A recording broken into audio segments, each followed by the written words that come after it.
straw, but I could not sleep. I thought of the occurrences of the day. What chiefly struck me was the gentle manners of these people, and I longed to join them, but dared not.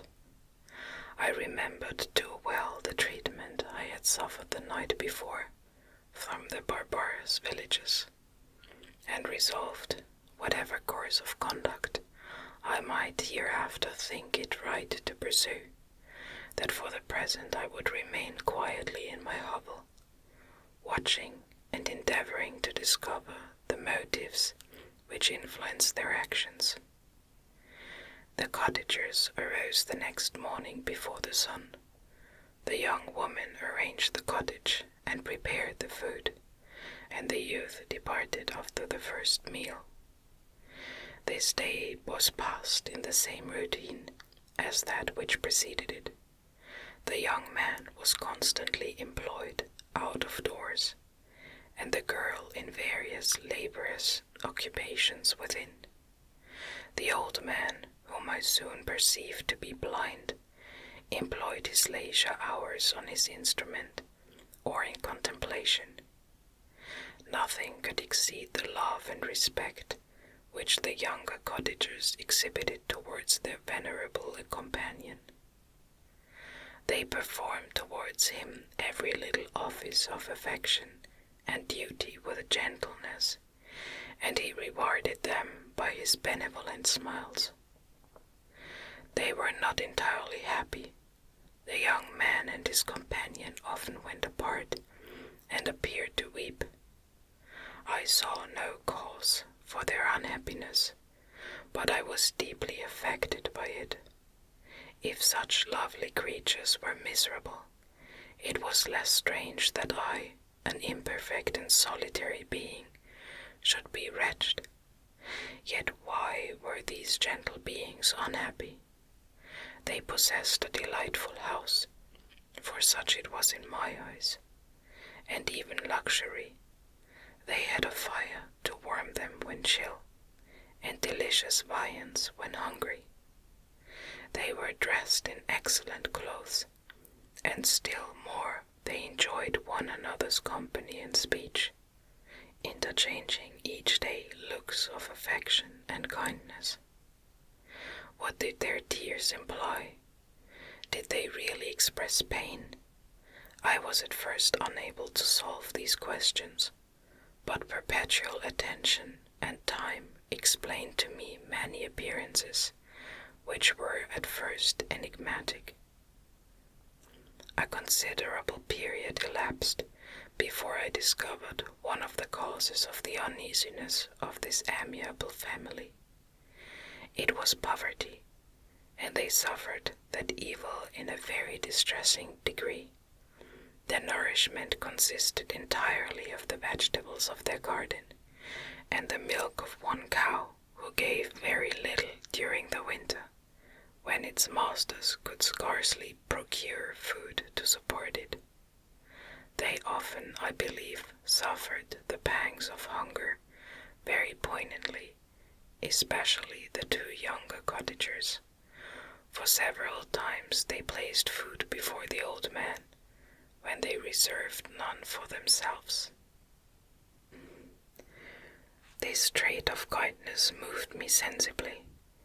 I had been accustomed during the night to steal a part of their store for my own consumption, but when I found that in doing this I inflicted pain on the cottagers, I abstained and satisfied myself with berries, nuts, and roots, which I gathered from a neighboring wood.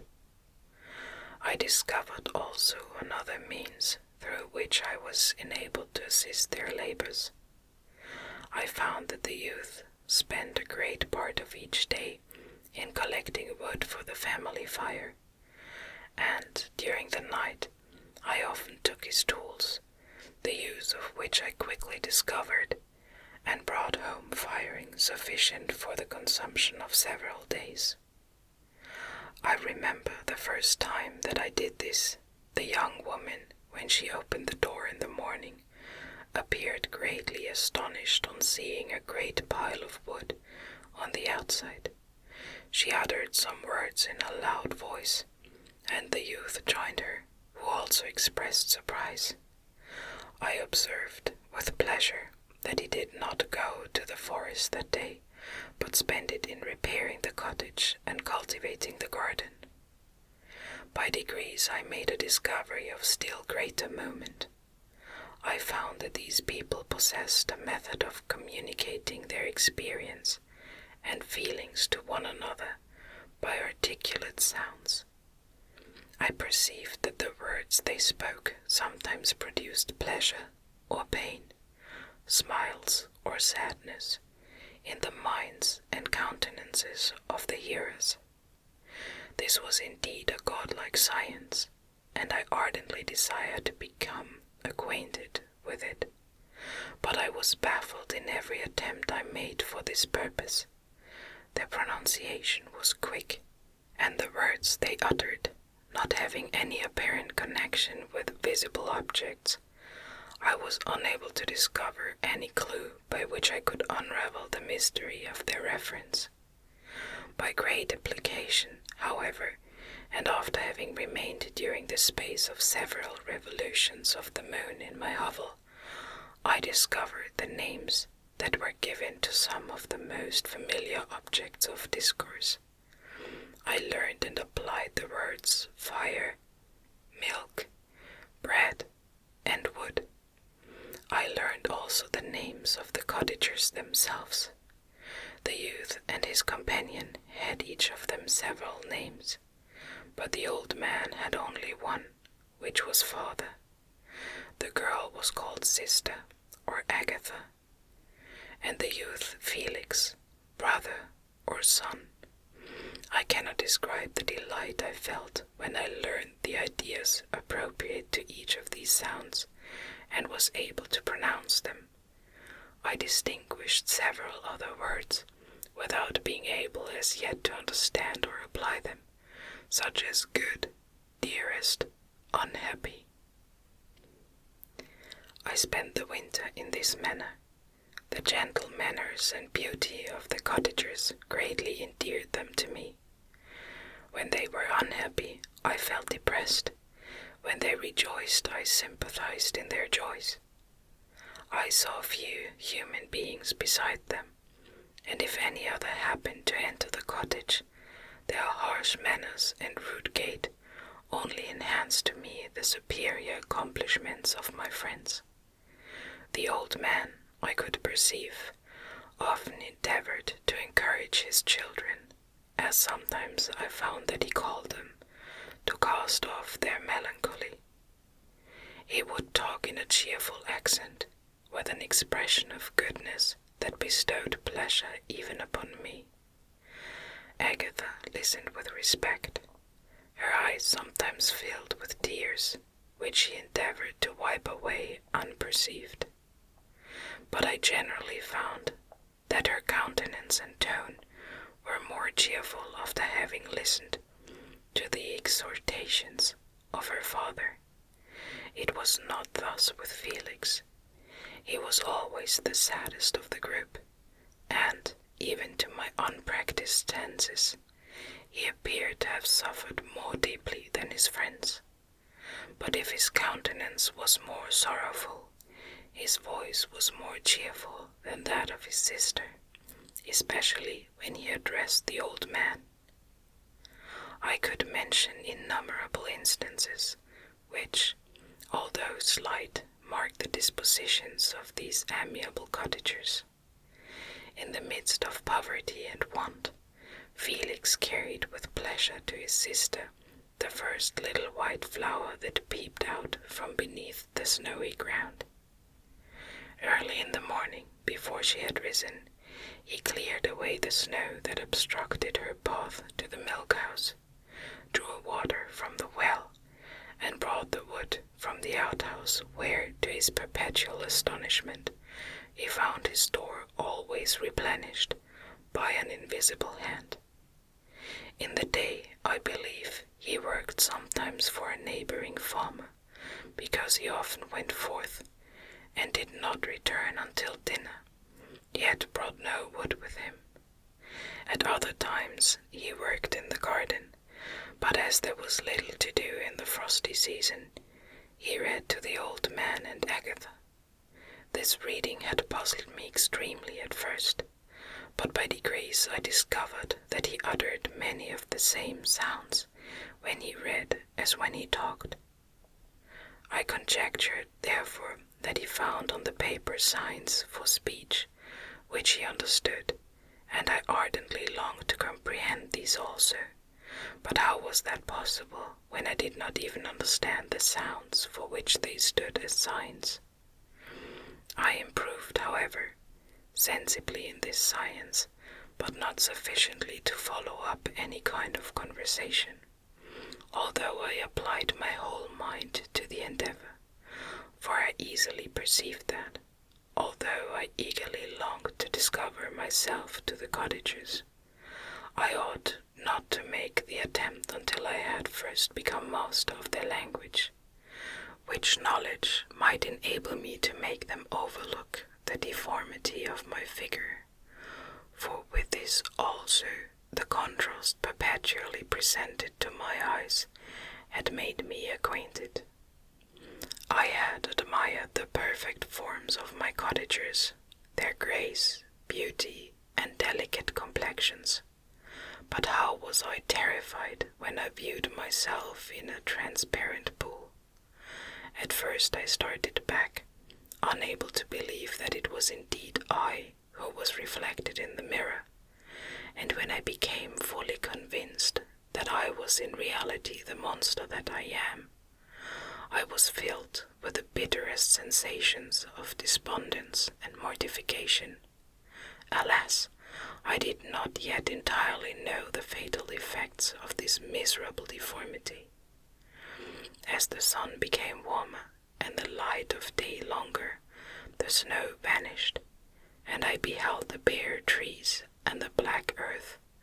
From this time Felix was more employed, and the heart-moving indications of impending famine disappeared. Their food, as I afterwards found, was coarse, but it was wholesome, and they procured a sufficiency of it. Several new kinds of plants sprung up in the garden, which they dressed, and these signs of comfort increased daily as the season advanced. The old man, leaning on his son, walked each day at noon, when it did not rain, as I found it was called, when the heavens poured forth its waters. This frequently took place, but a high wind quickly dried the earth, and the season became far more pleasant than it had been. My mode of life in my hovel was uniform. During the morning I attended the motions of the cottagers, and when they were dispersed in various occupations, I slept. The remainder of the day was spent in observing my friends. When they had retired to rest, if there was any moon, or the night was starlight, I went into the woods and collected my own food and fuel for the cottage. When I returned, as often as it was necessary, I cleared their path from the snow and performed those offices that I had seen done by Felix. I afterwards found that these labors, performed by an invisible hand, greatly astonished them, and once or twice I heard them, on these occasions, utter the words "good spirit," "wonderful," but I did not then understand the signification of these terms. My thoughts now became more active, and I longed to discover the motives and feelings of these lovely creatures. I was inquisitive to know why Felix appeared so miserable, and Agatha so sad. I thought, foolish wretch, that it might be in my power to restore happiness to these deserving people. When I slept or was absent, the forms of the venerable blind father, the gentle Agatha, and the excellent Felix flitted before me. I looked upon them as superior beings, who would be the arbiters of my future destiny. I formed in my imagination 1,000 pictures of presenting myself to them, and their reception of me.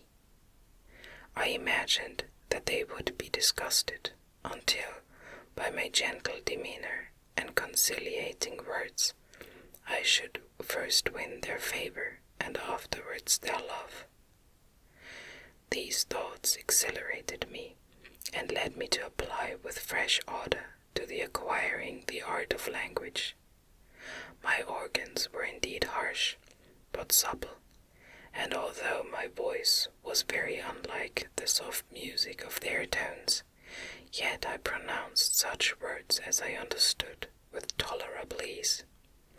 It was as the ass and the lapdog, yet surely the gentle ass, whose intentions were affectionate, although his manners were rude, deserved better treatment than blows and execration.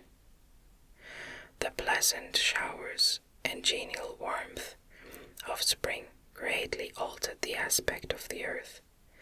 Men, who before this change seemed to have been hid in caves, dispersed themselves and were employed in various arts of cultivation. The birds sang in more cheerful notes, and the leaves began to bud forth on the trees. Happy, happy earth, fit habitation for gods, which, so short a time before, was bleak, damp, and unwholesome. My spirits were elevated by the enchanting appearance of nature. The past was blotted from my memory, the present was tranquil, and the future gilded by bright rays of hope and anticipations of joy.